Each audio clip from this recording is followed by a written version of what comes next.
Good evening, gentle listener, and welcome to Distractible. This week, the boys put on their thinking caps and scrutinize reality. Baby-eating Wade hosts and throws down the intellectual gauntlet. Rebellious Mark states going deep leads to human progression, but knows when to pull out. Pump and Dump Bob prefers to be wide and destroys Socrates and his ilk. From retroactive piss-pantsing to Plato's cavernous movements. Yes, it's time for Philoso-NO. Now sit back and prepare to be incontinent and enjoy the show. Hey everybody, welcome back to another episode of Distractible. I'm today's host, Wade, because I won legitimately, fairly, and exactly the way someone should last episode. If you're new here, hi, first of all. Second of all, the reason that I'm hosting and not everybody's hosting is the way we do things here. One person hosts, the two compete for points. Whoever has the most at the end, hosts the next episode. Pretty simple. And my two co-hosts are Mark and Bob. Hey. You almost might as well have not just said our names at all, I guess. What's with the animosity here? What's with the... What animosity? I have none. I feel great. Didn't I grant you a win last week? No, he's feeling the animosity steaming out of my eyeballs. I do not recognize the legitimacy of this host. I think this host is a sham, is a terrible person, has no morals, probably eats babies. Allegedly eats babies. You know what, Mark? I'm going to give you 2 points, Mark. Allegedly. Yeah, whatever. I'll tell you why later. I don't recognize the legitimacy of your ability to give points, because if I recognize that, then I recognize you as host, and I do not. So Mark accepts no points this episode, and I win by default. Got it. I accept no points. I accept all the points. I'll take Mark's points.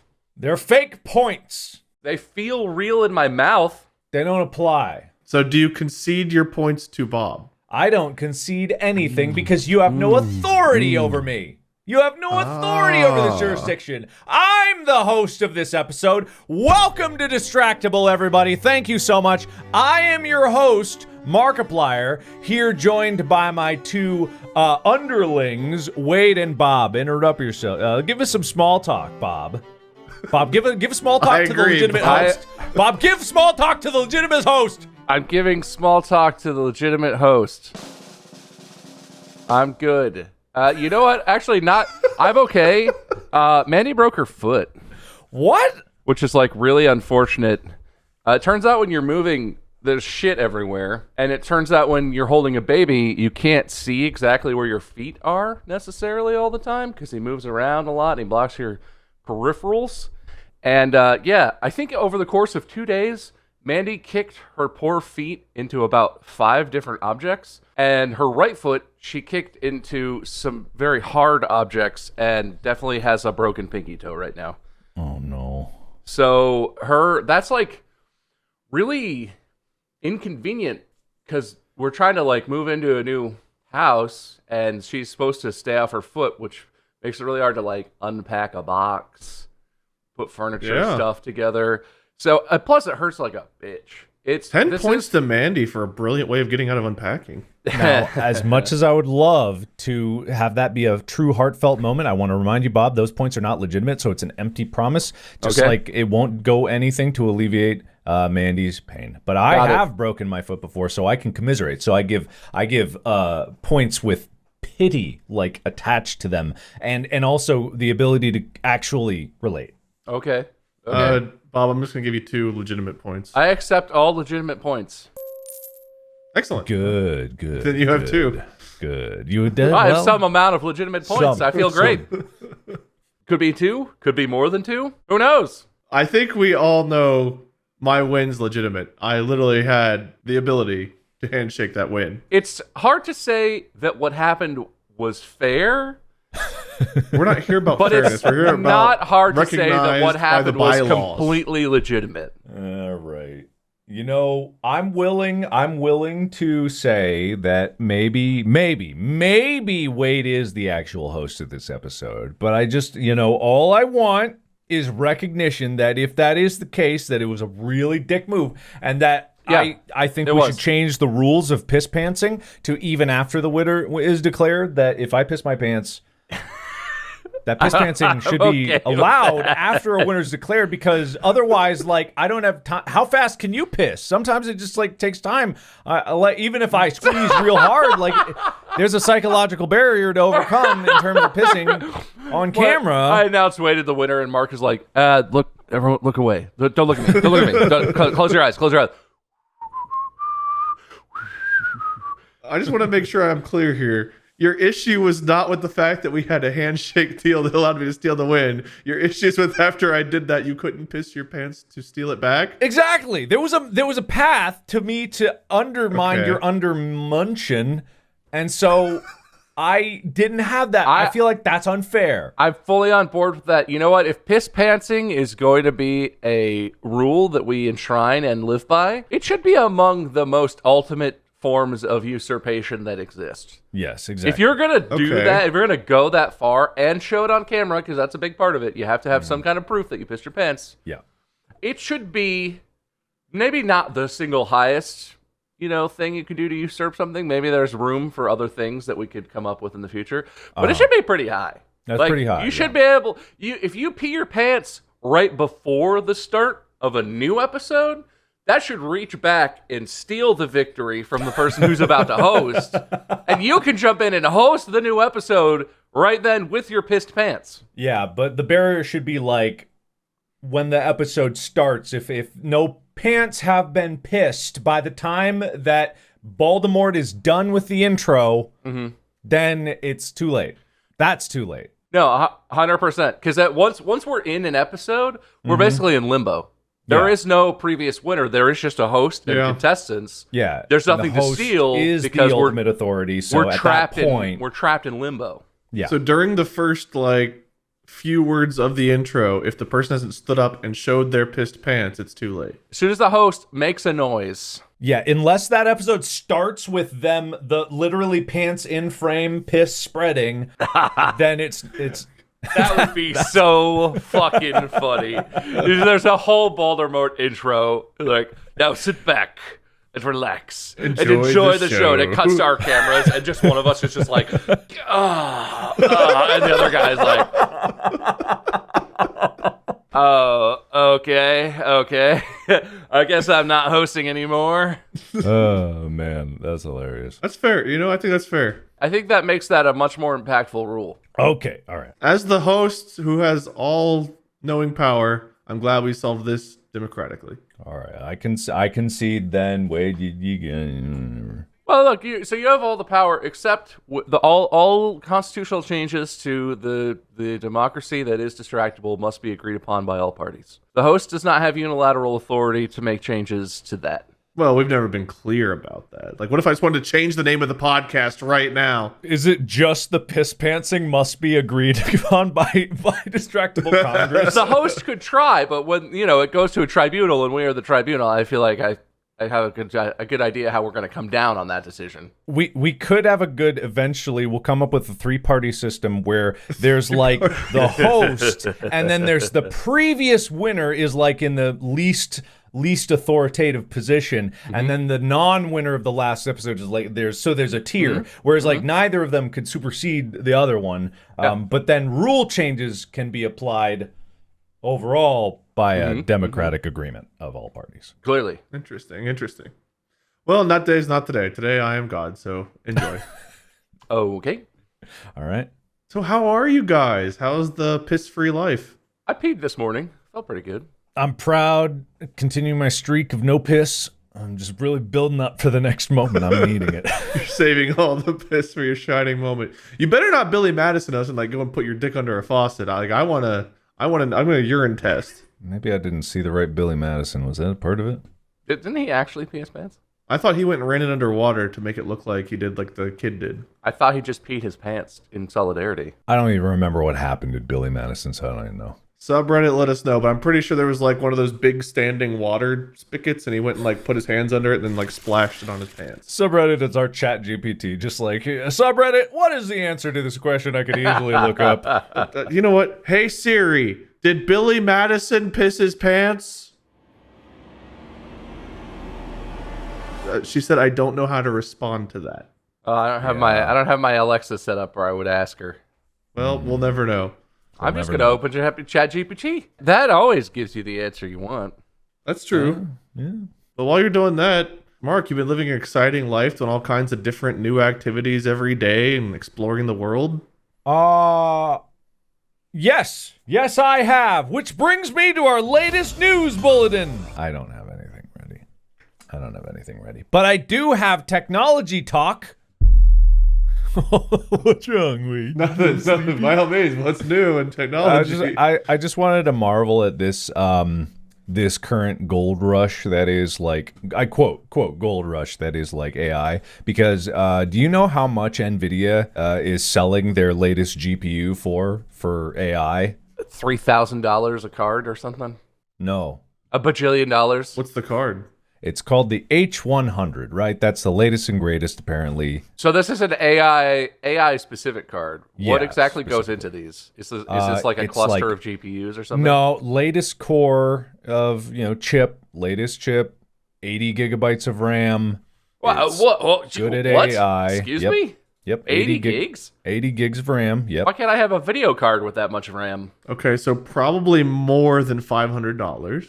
Yeah, it's the reason is because AI models usually when training them need a lot of like RAM. In the grand scheme of things, 80 gigs of RAM is not a tremendous amount nowadays, but in terms of high bandwidth memory for GPUs, it is a lot. So what is it going for? $40,000. Holy shit. I was like, okay, maybe 6 to 8 in my head. Yeah. Wait, so look, I'm not an expert at all on this sort of thing. RAM, it's VRAM or whatever, right? But it's just not that expensive, is it? No, the material cost of manufacturing this board is probably in the scale of like a few $100s to manufacture it. Because if you think about it, well, okay, maybe 1,000, maybe. I mean, yeah, 1,000, RAM's not 2,000. free. It's something Yeah. like $20 a megabyte, maybe, or it might be $20 a gigabyte. I don't know. It's like not that expensive though. It's not tens of thousands of dollars expensive. No, and the chip obviously, but you got to think this chip is a modified version of like the 4090 chip, basically.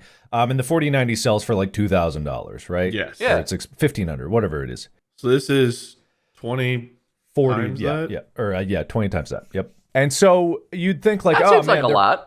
Yeah, but they're probably not selling a lot, right? They're probably not selling a whole bunch of those. Not at that price point. They're going to sell 550,000 of those this year. Excuse me? They're going to sell 550,000. I did the math. It's 22 billion. Can we sell some of them? No. Okay. It's And I 22 just, billion. like- You're right. ChatGPT agrees with you. It's 22 billion. If we know anything about AI models, it's that they're always good at math. Yeah. And so what blows my mind about this, and I know I talk about AI and stuff a lot, but I think that's just my role as like the tech corner talking about latest things in tech. And the reason I want to talk about this is because it is ridiculous. In every scheme of this, it is absurd, right? Because right now, no one is making money from AI except for like Midjourney, maybe, but the cost of renting GPUs is like going up exponentially because they cost $40,000. And ChatGPT definitely making no money. They are losing money hand over fist. I mean, it's still basically research products at this point. I know that Exactly. AI is growing quickly and it's getting very cool, but Absolutely. these are all just like proof of concept, like research type deals. That none of this is a product at all. Absolutely, yeah. And people are scooping these up and willing to pay these prices because it is literally the gold rush of AI, as they say. But if people look up the original gold rush, there were a few people that made good money, finding gold. The vast majority of people found next to nothing, and the only people that made money off of the gold rush were the people selling the tools to go dig gold. That's where the money was always made. And I think like that's what we're seeing here. I see what is- you're getting at. Yes, exactly. These Like are the it's- toothpick We axes need to of sell AI. keyboards so you can type to ChatGPT with them. Exactly. And now you know why every single company that has like a quarterly report and they mention AI at all, their stock price goes up. Like that's it. That's it. Wait, do we have a stock? Del Monte canned vegetables in their quarterly report were like, oh, corn's doing well, and everybody still buys beans, selling a lot of beans, and we started using AI to optimize the stock price. Just Beans. AI beans, AI corn. Distractible AI, distractible, AI-able. If you keep your AI well fed, it will learn better. Yeah, I know, right? Yeah. There's an A and an I in Distractible. We're already there. Buy our so- stock. Do we have stock? Can we sell stock? No, what we gotta do is sell a shit coin. We gotta do a little pump and dump action. That's the cool. no. Crypto That's AI the cool coin. thing. Where's out. AI coin? Crypto's out. Crypto's out. It's over. It's over. It's over already. Yeah. Okay, what about AI dollar bills? When are the banks cash gonna be back? replaced by AI? Yeah, that's the question. No more man. blockchain, just AI. Yeah, pretty much. You- That's what You just people have a wanna say. casual conversation with Bank GPT, and it tells you how much money you have. Maybe. Yeah. And what was even more fascinating is, Bob, you're totally right. This is all just basically funding research, but it's such a weird mad dash of funding research that this is why AI has progressed so quickly and will progress so quickly in the next few years, because this is literally tens, if not hundreds of billions of dollars. Imagine if like any good cause across humanity had hundreds of billions of dollars suddenly injected into it. Like, you would get a lot of results very quickly. Maybe not all good, but things would move. No. If that kind of money was generated, imagine the trickle down effects on everyone else. Yeah, no, the P of the rich definitely trickles down on the poor. You got that right. Yep, that's it. That's the one. I think I see a drop. Oh, I have actually. There is a report. NVIDIA makes 1,000% profit on their H100s. So they cost.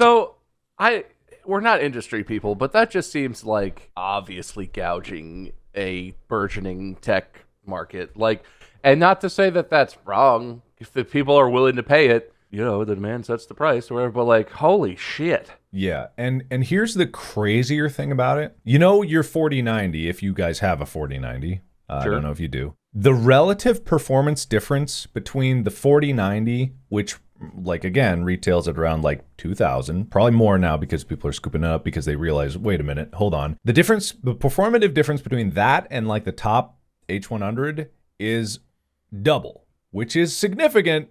So what if you just bought two 4090s for $4,000 and called it good? Yeah, but what if you bought two of these for $80,000 and then you'd have the equivalent? Then you'd have four 4090s. Exactly. So, and even if you look at it from a memory perspective, there's 80 gigabytes of memory in the H100. There's 24 in the 4090. So if you bought 4, it would be the equivalent memory, but you would have also 4 times the performance for what would amount to $8,000 versus $40,000. It's just like, it's absurd because people and companies with no question of anything like, we must be the best, we must get ahead of this before anything, we must do this, are buying hand over fist for a price that makes no sense at all. And within 1 year, I guarantee you, AMD is going to come out with a competitive product and all these prices are going to go way down again because there's no sense into it. That's what I'm saying. Imagine you're AMD, and I guess there are no other companies that make GPUs or are in this tech space that have any competition whatsoever.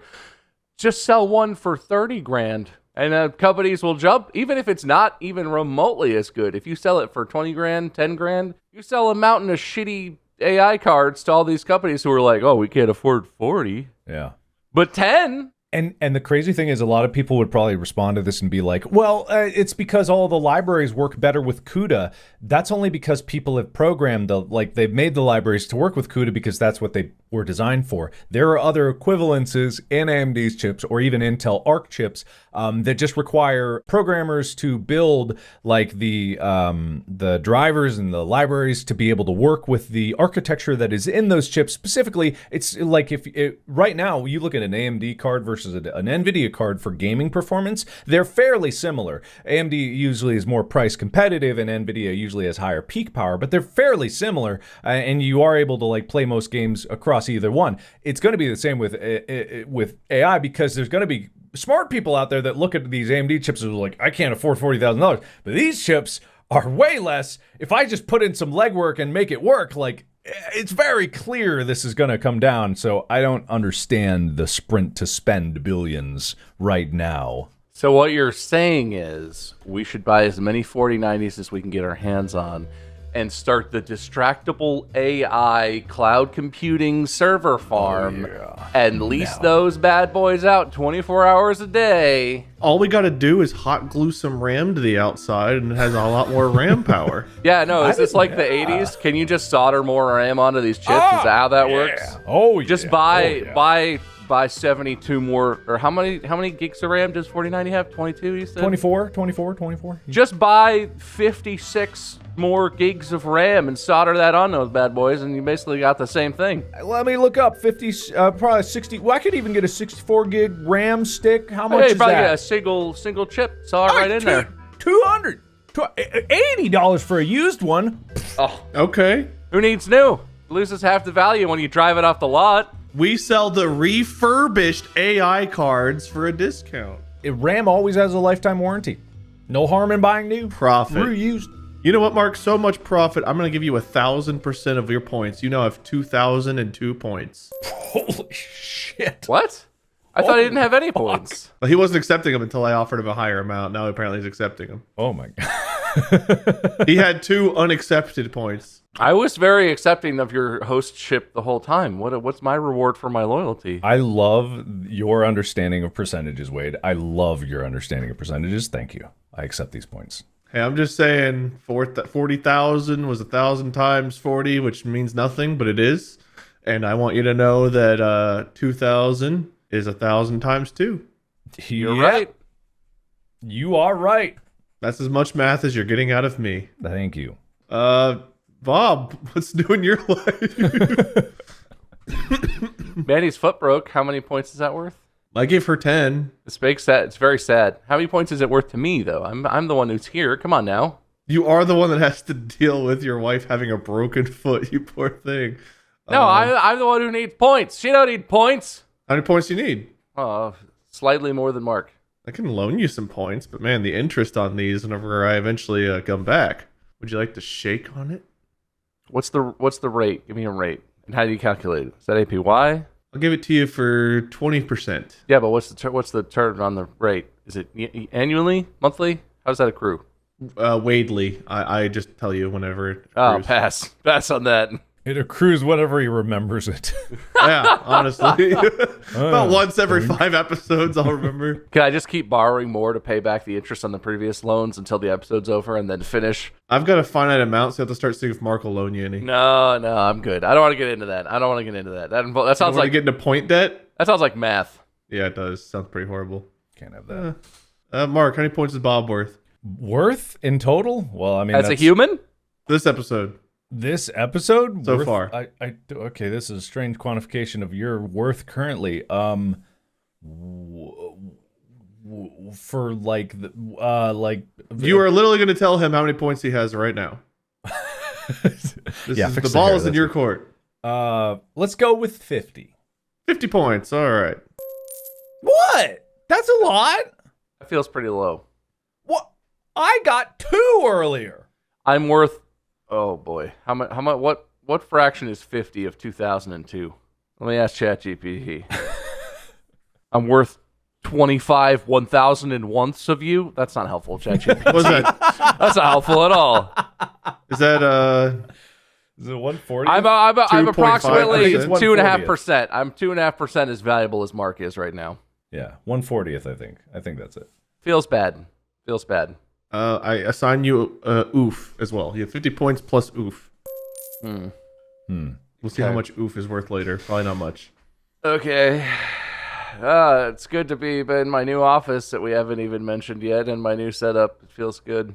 Oh, it looks We got the very much like purple mine right now, except for you have a blanket. microphone. I have sound treatment. That's the second thing I did in this office. I do too. Hang on. Look, Plus, my office is carpeted. you can't see any of it right now, probably. But No, I can see it actually. It is in the it's there. corner. I see a light even. Uh-huh. I'm gonna start hanging up posters, guys. Like you can see the top of the "You're Welcome" to Why our is that poster. light there? Because I put it there, and by I mean Dana put it there. Do you know what that's called, Wade? A standing light. It's an edge light. It's edge lighting you. It's aimed at you from behind. I wasn't going to admit to edging on camera, but here we are. Wade edges a lot. Constantly, even. It's nice. It's nice, Wade. It's nice. Thank you. There's one over there too, but it's kind of like facing slightly different. It's got a different setting to brightness and whatnot. Mm-hmm. That's probably like your fill light or something. I think I'm worth as many points as Bob right now for the crap I take for my foaming, so I'm gonna give myself 50 points. Thanks. I just don't know why you didn't pay someone to do this. This is our job. The studio is pretty important. Who do you call for foaming an office? There are companies that do that. Oh, yeah. There are straight up just companies that do acoustic treatment and will do aesthetic things as well. And we had a conversation about this, and I gave you specific companies to look into, and you were like, "Oh yeah, I'll look at that." All right, Bob, you know what? Good small talk. I give you another 500 points for your kindness and friendship. I tried. I'm bribing you to forget that you did that, and we can move on. What were we talking about? Exactly. More points for me. Today's episode, which is almost over, but in the time that we have, I had a whole bunch of questions I wanted to go over today. Some philosophical questions. What words does he try to get us to say? Yeah. What do you try? I'm not gonna laugh. I mean, ha ha ha ha ha ha ha. Yeah, Mark.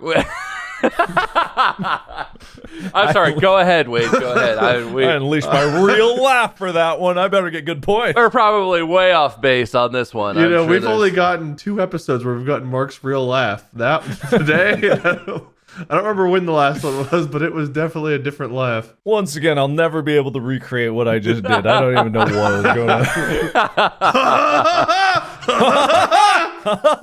Kudos to Plutos. That was it. The kudos to Pluto. Kudos to Plutos. I could never. Never again. I think it's just that you don't want to. I think it's right there, and Internally I don't you're know like, what don't. it is. I can't move my epiglottis that quickly. I don't know. It's not working. You just gotta you gotta get into the moment, or it's never gonna work. You gotta be in the moment. Kudos to Plutos. No, it's too slow.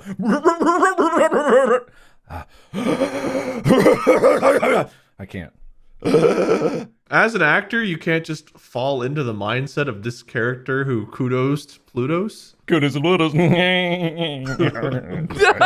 I think it's getting Oh worse. no! It's getting farther, yeah. Farther. Oh, God. Well, we don't have time for as many questions as I was originally going to think about getting to, but honestly, I didn't know how many we would get to anyway, because each one of these questions, you could probably spend an entire class on and still not have an answer. So I'll think of some good ones here. But I bet the subreddit would like that if we spend it all on one question. Let's do it. 4-hour episode. Let's do it. Well, I've got so many questions. I figured we could just have a part 2, part 3, and really milk the philosophical questions. Yeah, really enjoy it. Really slow down. So I guess let's start with an easy one. Is it better to have a little bit of knowledge about a lot of things or a lot of knowledge about very few things? Define a lot of knowledge. Are you an expert in that field, or what's the deal? So the question really words it as having a broad knowledge base or a deep knowledge base. I don't think this is necessarily about your trade. I think this is more so is it just better to know a whole lot about some of the things you do know, or to have a little bit of knowledge about a lot more things going on than it is about expertise? I think expertise kind of implies well, if you're an expert, you can be the best doctor ever. I don't think this is implying that this is your job. This is more so just about knowledge in general. Okay. I have a succinct and correct answer to this, Wade. Okay.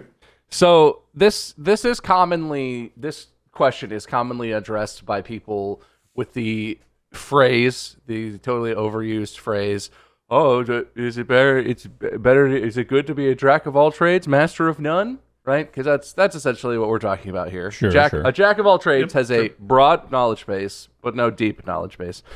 But people use that quote and they're like, "Yeah, jack of all trades, you suck. You don't master anything." But that entire saying actually the point of that saying, if you include the second half of it, is the exact opposite of how people normally use it. The saying goes, jack of all trades, master of none, but oftentimes better than master of one.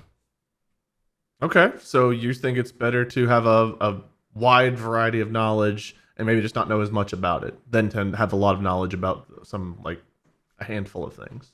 I do. I think we need experts because you need someone with really deep knowledge sometimes with certain things in life. But like, if it's not your specific job or calling in life to be an expert in something, I think it's way better to have a broad knowledge base than to have one really deep thing. Because as soon as you get outside of whatever your deep pool of knowledge is, you're useless.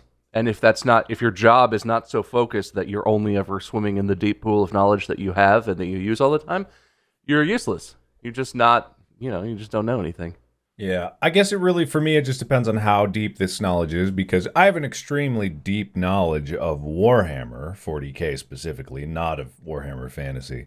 That doesn't really get me anywhere because even my knowledge pales in comparison to, let's say, Baldemort, who does the intro of this episode.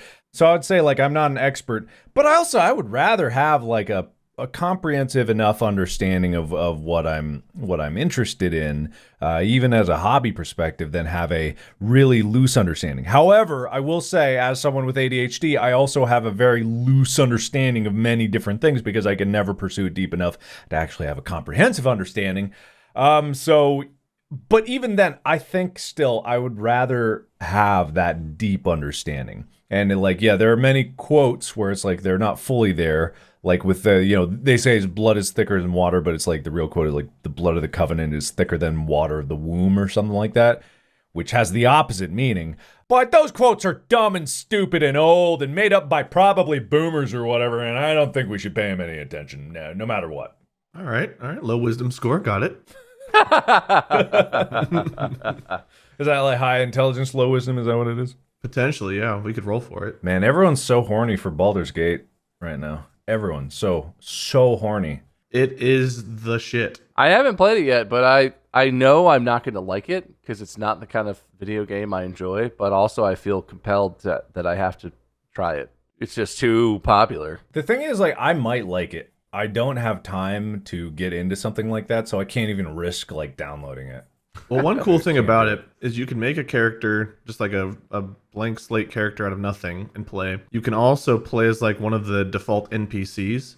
So that way, if you're playing multiplayer, let's say, and like you guys want to get the full story, one of you could make a new character from scratch if you wanted to, and the others could play as the NPCs. That way you're still not missing out on any story playing multiplayer. Or you can play as all original characters or all pre-made characters. Like there's just a lot of variety, and they've kind of like looked out for a lot of things that maybe haven't been historically looked out for whenever you make a game multiplayer, single player that's like lore based like that. So that part of it alone is cool to me. And as well as like apparently it's very long and very rich and fun. Like I've seen my friend Tokshin's played through it like 4 or 5 times already, I think. Every time I see him, he's streaming it. 4 or 5 times? Well, how many he's on at least his 3rd or 4th playthrough. How many hours is that? Don't know, but I'm seeing people play between like 80 and 150 hours to beat it. Good Lord. Now, I'm assuming on replay he's not doing like every side quest and everything, but I don't know. I couldn't tell you. Oh. Well, I mean, good. Yeah, that's great. I mean, I'm not trying to besmirch it. Once upon a time, I would do such things. I've put 400 hours into Frostpunk, which is probably absurd to some people. But I've done it, so whatever. I can't judge. To rein it back in, though, I think this is another one of those questions you can ask another question of. So if we were going to apply this to the world, would the world be a better place if everybody had a little bit of knowledge about a lot? Or if everybody specialized in their knowledge of knowing a lot about a few things? Isn't that the whole PhD thing? You know, expanding the circle of human knowledge? Like, all of us cannot know everything, so we can only, like, expand human knowledge one at a time with someone going, like, as deep as possible in that field before they die. I suppose. So you're saying that the deeper knowledge is more important than the broader knowledge if we're going to apply it to the world? Yeah, in the grand scheme, of course, because if no one has deep knowledge of anything, then we're not going to go anywhere. It is like only through the sheer determination and extreme like dedication to a craft that we get to exceed our knowledge base, because the more we progress in terms of knowledge, the harder it is for people just to catch up to what has been learned before and then therefore exceed it. I think that makes sense, but it's also trickier to some extent. The correct and simple answer is neither. Bob here trying to like sweep the competition by like, I have the simple answer that is so succinct and you will make me win. He's prefacing his arguments. Genius. He's prefacing his arguments to try to bias you in terms of like, so that what he is going to say seems like the correct answer, but he doesn't know it any better than anyone else. You know that Wade has a degree in philosophy, right? not an expert on philosophy, but I'm fairly certain the last thing that anyone who actually cares about it wants to hear is, I know the right answer, and it's 3 words. That's like the opposite of the point of the study of philosophy. Because if someone like answers your question by telling you like, well, the answer is you need all of it, it's like, yes, but that defeats the purpose of the thought. Yeah, but my main gripe, having a law degree, which is very adjacent and generally unrelated to, but kind of connected to philosophy in ways, my general appreciation for philosophical quandaries of the nature of the ones you're proposing to us is they're always wrong. They always propose like a dichotomy or a yes or a no type answer where neither answer is preferable if you expand it beyond a limited test case. No, the world would not be better in either case if everyone was a very deep expert in some specific thing, or if everyone had a broad but shallow knowledge of many things but no deep expertise. You need both, otherwise the world is awful. And to say one is better than the other without giving any more specific context than all of the world seems like a pointless exercise to me. So my answer is that philosophy sucks! Yeah, take that, Wade. Suck it, Wade. Get him. Okay. Get him, Bob. Get him, Bob. How many points do I get for that? I'll give you another 50. I'm not wrong, right? I'm not wrong. So He said he's not wrong, therefore he's not wrong. Well, calling it a pointless exercise, I think, is wrong. Because I think the way you come to that answer is by the debate between the two getting you to where, like, well, if I do this, this feels like it's going to be compromised, or if I do that, and then you ultimately come to understand the pros and cons of each side. So the point isn't to get to the answer, it's to figure out why the answer is outside the box. Like, philosophy is not about getting answers, it's about figuring out the equations that get you there. Don't worry, Wade. So you figure out what's wrong with the questions that got you to that point, that get you to ask better questions. It's all about thinking, looking at things, analyzing things, and working on your brain about how you do that, how you apply those thoughts, more than it is about getting the bottom line. Don't worry, Wade. I think philosophy is cool. Where are you, Bob? I was like, why did you wink at me after telling me that? Don't worry, Mark. yeah, I feel like at camera is an adequate way. You know, I'm looking at your... There you go. All right. That was Don't at worry. both of us, maybe. Yeah, Oh. yeah. I think philosophy is super important, just like whatever Wade said. Don't worry, Mark. You get some amount of points for it. you wake like that guy on TikTok. Have you seen the guy on TikTok who does the like? No, I don't. the I like don't watch 95% wink. I do enjoy watching people that can't wink try. They're just like, damn it. Yeah, it's such a full face spasm for some people. Not that I'm the greatest winker in the world, but for some people, it's There's like a whole like head nod, like they're shaking their eyelids shut, like, oh, yeah, there it goes. it's like a flourish on you. Ha! All right, good job, buddy. All right, well, we almost got to discuss this question, so Do you want to actually discuss it? no, it's okay. I think that we covered it enough to where we understand the point, and I think again, that was one of the simple kind of questions. Too simple. I knew the answer already. Mm-hmm.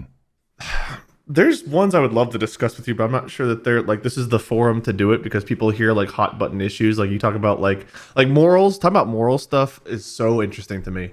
I love moral discussions, but they're always about hot button topics. And those hot button topics, people just hear and they're like, this is the answer, and there's no talking. But in philosophy classes, like actually getting to talk about the morality of things like abortion, for example, and stuff like that is just so fascinating to me. But I digress. I know the answer to that one, We're not too. going to Don't worry talk about it. that one. Just throw that question out there. I've got it. I'll say it. Okay, here's an interesting one. So, is humanity heading in the right or wrong direction? I agree with you. This is an interesting one. I know the answer already, but... Yeah, of course. Because there's a very negative perspective of like humanity right now. I think everyone's like, God, humans suck. The end of the world came. Thank God, we deserve it. But there's also been so many good things that have come from discovery, research, so on and so forth. So overall, I guess this is generally asking, are we heading in the right or wrong direction? There's yes is the answer to both, but in summation is the point we're trying to get to. My answer is correct, but extremely long and wandering, and will seem like I don't know what I'm talking about. Because it's like I don't agree with the question in general, just because of like, to define what is the right direction or the correct direction would have like some implicit bias into what is right and wrong in the first place based on like your perspective. Please, yes, this is philosophy. Go for it. But humanity as a whole is something that's like greater than the individual. So it's like, how can the individual judge what humanity is? Because humanity is just going in a direction. Whether or not humanity is inherently good or bad is not really up to like the single person to determine. It's like it is doing whatever it will do because that is humanity, and there is no fundamental basis for like internally to define what it is as a holistic sense. Like, if humanity blows it up, that's almost what humanity was destined to do, is like, whether that's good or bad is indeterminate, because it's like, that's what happened. So it's like, I don't know. But I also am a believer that like the individual can have an effect on it, and it's not like a fatalistic sense either, because it's like, I don't believe in like giving up on your goals just because like you don't feel like it's going to be worth it. I feel like I can influence the world, and I do think like a single individual could influence the entire like course of humanity. But also like it's such a generalized question that it's like, it's almost like you would argue yourself in circles forever trying to answer something that like it doesn't matter, because humanity marches on anyway, and that time spent talking could be time spent doing, in my opinion. You know, you get bonus points because right or wrong was my entire philosophy career. I studied morals and ethics. And when you study morals and ethics, you spend very little time debating like if something's right or wrong, more so than figuring out the different moral theories and how they would apply to that question. So if you look at something like Kantian ethics and you look and see if there was like a duty ascribed to someone's motivations for why they did something versus utilitarianism, which is like the greater good. Did more people get benefited by this decision or hurt by this decision? There's your answer. And then there's, I forget what the other moral theory is called. There's like a more modern one I forget the name of. It's been so many years. But boiling it down to what is right or wrong is oftentimes the answer, because you can get different answers on different things depending on what your definition of right and wrong is. Mm-hmm. But I'm assuming the idea for this is probably more of a utilitarian approach when they say right or wrong direction for humanity, because they're not really ascribing the individual here. It's more so humanity as a whole. So I don't even think it's like taking into consideration what we're doing to the world or animals. Is humanity headed in the right or wrong direction for humanity's sake, is I think what they're implying.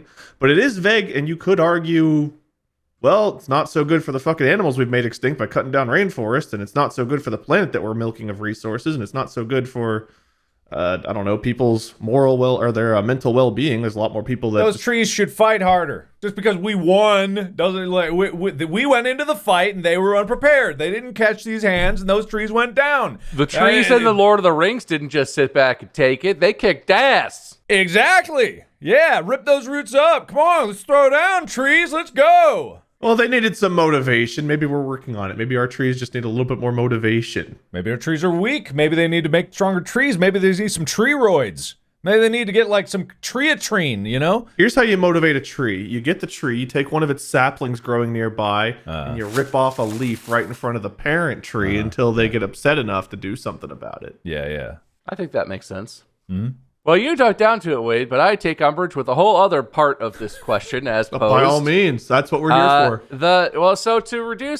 So this is a classic thing, I feel like, right? Historically, like going back towards, all the way to the beginning of humanity as an existence, people had very small view of what the world is.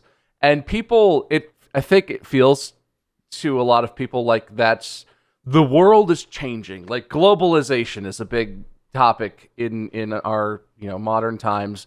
I don't think that the world is actually changing as much as it might feel. I think the thing that's changing is you can't just pretend that the entire world is your village or your town or your city or your kingdom or whatever. Like before communication was as good as it is today, the entire world was like the 100 people or less that you know. You might have 20 people in your village if you're, like a group of farmers who you send your crops off to your lord if you're in feudal times or whatever. Like that's your entire world. The person you're sending your taxes to or your food to or whatever, like if you're under a lord or something, you probably never even meet them. You might not see them. You might not know for real that they exist. They basically might as well be God to you because you don't even know if it's a human that you're serving or working for or whatever. But as communication gets better and better, and now we basically have instant communication from anywhere on the globe to anywhere on the globe, almost, barring, governments clamping down on that and issues in parts of the world where, internet is not as universal as it may seem to people who live in America or people who live in, European countries or whatever, where it kind of is everywhere all the time. That's not 100% of all of the world yet, but as that becomes more and more the case, the thing is less that the world is changing and that suddenly there's all these global issues. The thing is that we're all aware of it more. And to reduce humanity to one vector of this is humanity and it's either going upwards or downwards as a whole comes, I think, from the idea that humanity is so small that you could do that. Like, theoretically, sure, it's possible to look at everything that's happening, everything that everyone is doing and has done and say, like, and even if you just pick a system arbitrarily and say, okay, these are good, these are bad, we can ascribe easily to each action, whether it's good or bad, we can come up with a total number and say, this is the total good or total bad that is currently going on with humanity. To say that that's how small humanity is just not a very modern perspective on what humanity is. That's like treating all of America like we're all basically the same person just spread out across the whole country, or treating even smaller countries like they're not complex, diverse groups of people with all kinds of different concerns and issues and things. I just think the core of that question comes from the perspective of well, if humanity's just one thing, it's either good or bad. So how good or bad is it? And my main point of umbrage is humanity is unquantifiably complex. If you ignore the question of what is right and what is wrong, how would you ever possibly take an aggregate of everything that's happening, all the incredibly good things that are currently happening, and all of the unfathomably bad things that are currently happening? How could you possibly reduce all of that to one thing? It ignores the human part of, well, all these good things that are happening are having all this positive impact, all these horrific things, war crimes, killing people, whatever, all this horrible stuff that's happening. If you reduce that to a number, even if you say humanity is bad overall, if you reduce that to a number, you're reducing each person who's died for no reason, who's taken from family, who's suffering in some way. You're reducing all of that complex humanity to, it's bad. That's just a really bad way to assess it. I don't like that. I think that's oversimplifying what humanity is. Is that philosophical enough for you? I mean, it's a good discussion. Does it answer the question? No, but like you said, it's Not hard to. All these questions are hard to answer because if you think about them, it's like, well, how do I? Oh, answer I said I had the simple answer. Humanity good. 7. So imagine if you imagine humanity as an ant farm, and some higher power or some alien thing is looking at the world, and they see humans, all the other creatures, oh, whatever, that's their food, or that's just some ants that got in there, who cares? But you have human ant farm and you're watching it. Through that lens, would you think humanity is doing well or doing badly? And that also depends. It's well, look at them. They're building up their different communities. They're building up skyscrapers and all this stuff. They look like they're flourishing. And then also you'll see destruction. You'll see the world being sapped of life or whatever, maybe over time, or maybe we'll stop that. It's hard to say what the future holds. Ants would never. But it depends. Again, it depends on the lens of which you're looking at it and what your definition of good and bad or right or wrong are. So yeah, and it also depends on what kind of God's shoes are you putting yourself in, because if you are of such a higher power that the entire universe was just something you could observe in a glance, then what humanity is doing wouldn't even register. It's imagine if an atom just decomposed in the air around you, you wouldn't notice.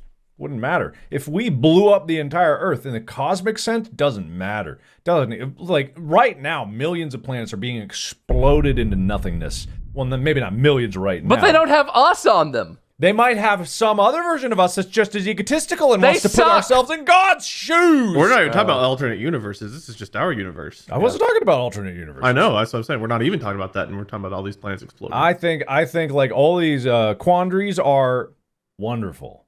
All I love answering them correctly. I don't know if I like the way you shifted the tone there. Maybe more uncomfortable than happy to hear. All I knows is that if there's aliens out there, I want to either fight them or fuck them.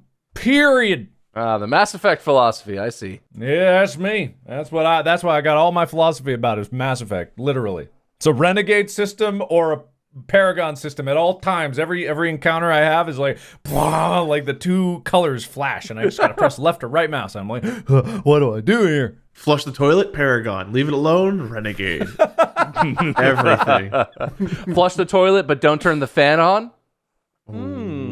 Unsure. Complicated. That's one of each. You did one Paragon action, one Renegade action. Perfectly balanced, as all things should be. Yeah, I like my balance to be the median, but swinging rapidly from end to end. But it walks a fine line if you look. It's not staying in the middle, carefully making. It's just wildly making choices one way or the other. Throw yourself into a burning orphanage to save all the kids, and then you go and run over a family on the way home. But you look at that average line, it's straight as an arrow. The average line is in the middle of a horrific earthquake, but it's right there on the middle. Oh, yeah. It's perfectly even. That's an interesting superhero. Morality man. You have to only balance morality by doing the most extreme events to keep it perfectly even. Wouldn't that be Immorality Man? Wouldn't Morality Man be a superhero who never did anything because they're so paralyzed by the concept of trying to figure out if what they're about to do is good or bad that they would never take any action? That's philosophy, man. Okay. Wow. Listen, I get all my philosophy jokes from The Good Place. Have you watched The Good Place, Wade? I have not. There's a character in The Good Place, Chidi Adegonye, is one of the main characters, who is a philosophy. He's a philosophy researcher. He's like a PhD. There are a lot of jokes about why people don't like philosophy. This is where I'm pulling all of my material from. There's a lot of jokes in philosophy about why people don't like philosophy. We went over those a lot. He makes all the jokes about why people don't like him. But you should watch it if you like philosophy. It's an interesting show. You should absolutely watch it. I think you'd enjoy it. Okay, yeah, I definitely would. And question, did when you were talking about I don't remember exactly what your words were, but were you intentionally referencing the allegory of the cave at one point? Plato's cave, or do you know what that is? I don't know what that is. I'm just as smart as he is. Okay, real dumb boiled down version is at some point in life we are looking and we see shadows moving on a cave wall, and that is our reality. But then through enlightenment, knowledge, whatever, we eventually find out that there's something moving on top of us, and that movement is reflected on the shadows of the cave. And it's like, oh, so that's what's making the shadows. The shadows themselves aren't real people. It's those that are the real people. And then you discover there's a fire behind those shadows that's making the shadows appear. And it's like, oh, well, it's not even the thing. It's the light coming from the fire. And then you discover you've got arms and legs, and you discover you can leave the cave, and you discover there's a whole world outside of the cave. And it's like going from being super ignorant and thinking that the truth is just those shadows to discovering what the actual world is. That's a very dumb boiled down version, so apologies. So you get out of the cave. Yes. I asked ChatGPT what the allegory of Plato's cave is, and it gave me about 7 pages, so I'm not reading that, but I appreciate your summary. No, I mean, that is basically what I'm talking about, though. I think so I'm not a big philosopher, but I thought about this in law school a bit, and I think everyone thinks philosophically sometimes, things happen that make you think about the world and stuff. I think people's perception is at the core of a lot of my thoughts about the world, and the troubles that the world has, the troubles that people focus on and see. I think a lot of it comes down to what you focus on as to how you perceive the world and what you think is important. Because there are people who are obsessed with what they can see and hear and touch and what's in front of them, and almost refuse to acknowledge, almost flat earther type logic, right? Where it's I want to be able to see what I believe. I can't see that the earth is a sphere, even though you can, and if you do some certain things, but that sort of philosophy. But then there are also people who are the opposite of that, who are obsessed with what's happening outside of their sphere, who almost sacrifice their own area, their own people around them, what's going on around them, because they're obsessed with, we have to save the rainforest. They're obsessed with the war crimes going on in a specific country. It's people I don't know if it's a choice or if it's how your brain is wired or what, but what people choose or don't choose to care about and get really obsessed and strongly opinionated about is almost dictated, as I see it, by like what level of perception they go with for the world around them. Because how you look at it, what specific level of perception or what forms, if I'm using the Plato thing incorrectly, that you choose as like those are the real forms of the actual things that matter, entirely changes how you see the world. And having the internet access that we do today and having pictures and video and direct communication all around the world makes it really complicated to know how you should see it, because it's, you could see things that are so unrelated to your world and your life on a daily basis that it's hard to have a grounding in reality. Because what is reality? Is the stuff on the internet as real as your life? I think it is, but to you, like as a human, it's not that simple. Perceiving that, I think, makes it really complicated for people. But yeah, something I did not know the allegory of Plato's Cave, but like I think that's at the heart of a lot of issues in the world for me, because how people will have debates or discussions, and it will seem like they're not talking about the same thing when they are trying to, but they're talking about it with completely different terminology, or it often comes from such a dramatic difference in perspective that they might as well be talking about different planets, because one person is focused on, something very external. One person's focused on their personal version of the experience of whatever. It causes issues, and it is at the heart of a lot of issues in our modern, society. I disagree with every single point that Bob made. Well, I was right, so Mark is wrong, and that means I should get some points. I disagree with that premise. Well, he's still wrong, so who cares? Disagree. How many points do you think you should get, Bob? That's like a 750 or up type of answer, at least. Disagree. Okay, over 1,000. He's right. It's over 1,000. No, he's disagreeing again. I don't care which way you go, up or down. I disagree. I'm not disagreeing at all. I'm very agreeable. Mark's the one who's inagreeable. I disagree. I disagree about my agreeability. Well, to agree with Bob, let me... No!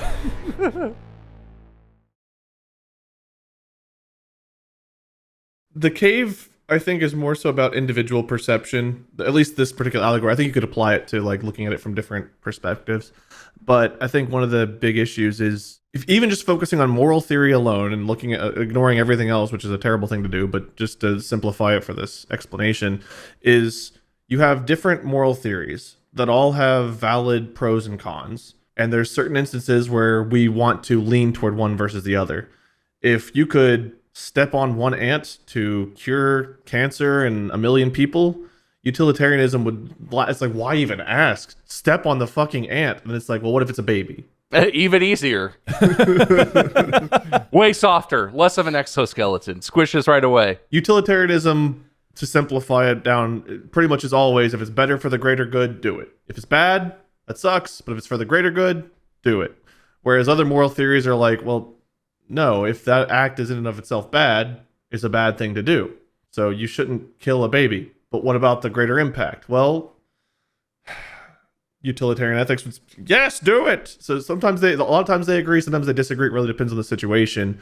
But I think in our world, in reality, you have different people ascribing to different moral theories and looking at things from different lenses all the time and trying to blend them and make them look pretty, whereas they just don't align.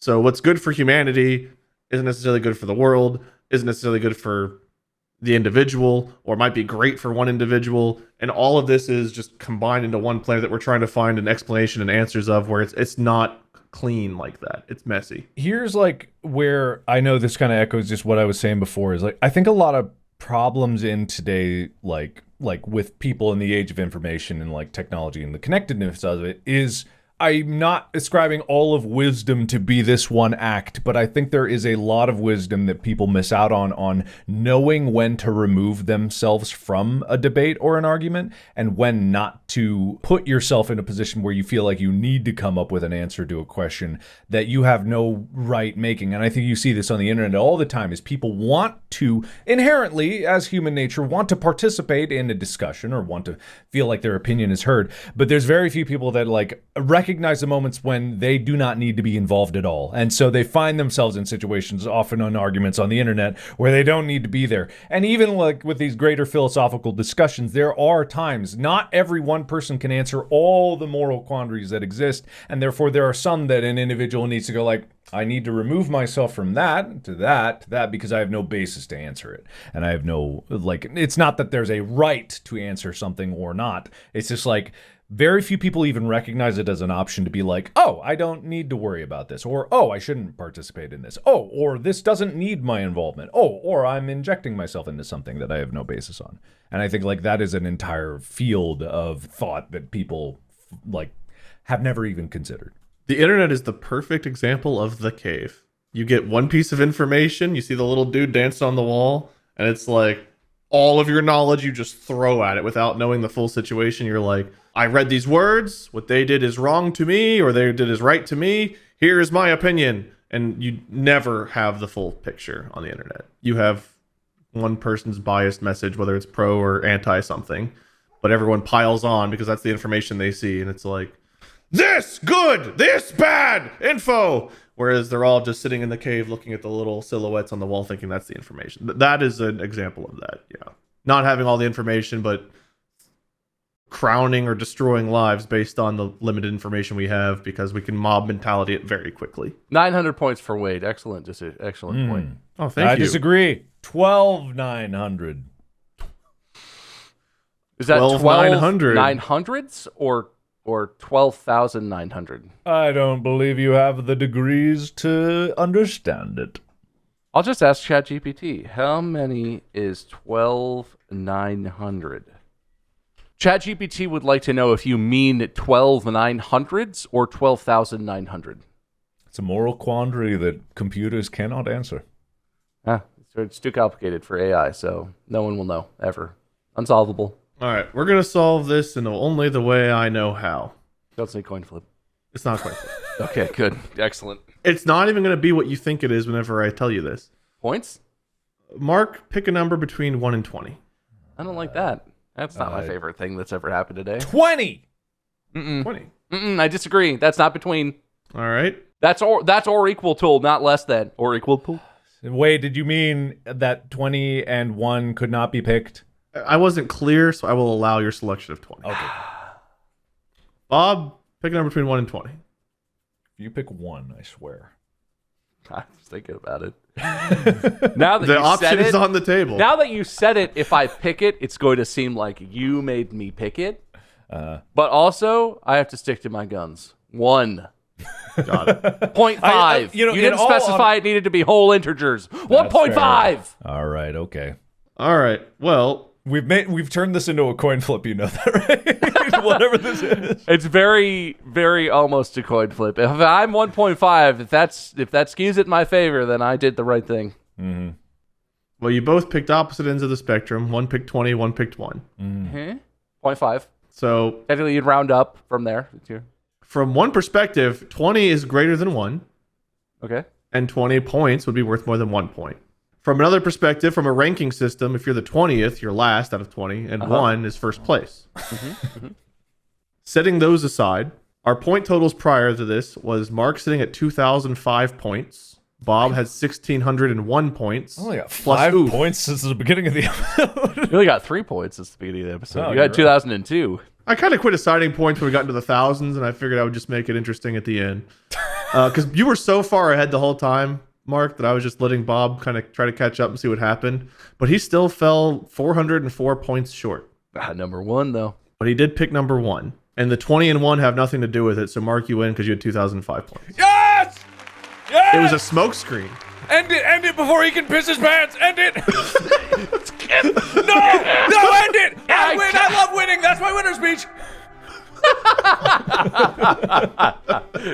I legitimately would like to talk about this stuff forever. This is the stuff that gets my brain tickled. It's like Mark talking about technology. It's me with philosophical discussion. I feel like we do it wrong, though. Are we the people you want to talk about this with? We or- do, because I ask a question and you guys immediately cut to the end. You're like, I don't want to watch the movie. I just want to see how it ends.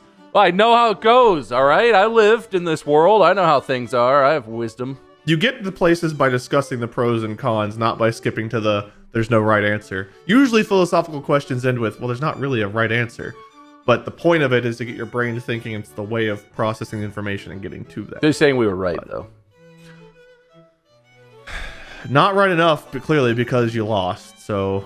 Well, I won, therefore I'm very right. If you simplify the actions of Mark and I today into simply the actions of Distractible, we were very right. Which means Distractible is going in the right direction. The right direction. If you think Mark hosting the next episode is the right direction, then yes. Oh, that's terrible for the humanity of Distractible. But overall, right now, still the right direction. Oh, yeah. Well, Mark gave his winner speech quickly to keep you from pissing yourself, so do you have a loser speech? Doesn't feel good. I've been doing this to Mark a lot, and I don't like it. Now I feel bad. What have you done to me? Doing the bait and switch, flippity floppities, where you think maybe you're about to win or you have a chance, and then you have no chance. Well, see, the thing is, I have won, and I think this has happened more than once, where I've won. I've actually won, and then it was taken away. The same thing is happening to me right now, Mark. Don't You try and didn't simplify win! it. I could have. Any of us could have at any moment in these episodes. He made us pick numbers, and also I could have peed my pants. Technically, I should have given the win to myself because Mark told me I had 12,950 points, which is a lot more than 2,000. We don't even know that that's a number, though. What if that's not a number? What if there's some other, variables in there? Well, I know it's a number because I wrote it down and I was the host. I meant 12,900ths. Which was very small, very small, very small. Well, thankfully, I didn't feel like doing this twice in a row because I got to save part 2 to really milk it. I can't just do it back to back. So, hence, Mark, you win. Bob, you were the runner-up. You almost had it. Hey, that's pretty good. We're doing positive reinforcement today. Second place. And all of you out there, you win for having listened to it. So, if you guys haven't already, go follow us. Bob at Meisker, Mark at Markiplier, I'm Minion777 or Lord Minion777. It's different because I'm an idiot. We have merch, stored at distractablepodcast.com. I think we're trying to work on some other cool, fun things, so we might have an announcement about cool, fun things one day. So keep watching. Maybe we'll tell you. If not, well, false hope is sometimes better than no hope. See you next time where Mark hosts. Until then, podcast out. The most depressingly ambiguous ending possible. Well, what is ending? Is it truly an end or just the start of something else? Oh, God. No, it's the end.